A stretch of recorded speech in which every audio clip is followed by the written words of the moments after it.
काजल राघवानी का भोजपुरी गाना सरकेला चुनरी का वीडियो यूट्यूब पर दर्शकों के बीच पॉपुलर हो गया है। भोजपुरी फिल्म भोजपुरिया राजा के इस गाने में काजल राघवानी जबरदस्त डांस करती हुई नजर आ रही हैं। वहीं आपको बता दें कि वीडियो में भोजपुरी सिनेमा के पावर स्टार पवन सिंह भी काजल राघवानी के साथ नजर आए हैं। ये गाना काफ़ी पुराना है लेकिन YouTube पर ज़बरदस्त वायरल हो रहा है और दर्शकों को बेहद पसंद भी आ रहा है। वहीं आपको बता दें कि इस गाने को अब तक 9.5 लाख से भी ज़्यादा बार देखा जा चुका है और अब तक लोग इस गाने को बेहद पसंद भी कर रहे हैं। इस गाने को प्रियंका सिंह ने गाया है। इसके लिरिक्स कवि अंजना ने लिखे हैं और म्यूज़िक दिया है मधुकर आनंद ने।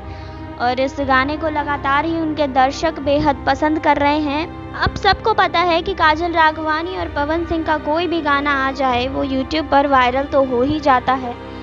तो अब ये गाना सरकेला चुनरी YouTube पर ज़बरदस्त वायरल हो चुका है और दर्शकों को पसंद आ रहा है। तो आपने अगर ये गाना अब तक नहीं देखा है तो जाकर देख लें और हमें बताएं कि आपको ये गाना कैसा लगा। बाकी और खबरों के लिए जुड़े रहिए हमारे साथ। नेक्स्ट 9 भोजपुरिया से सुरभि की रिपोर्ट।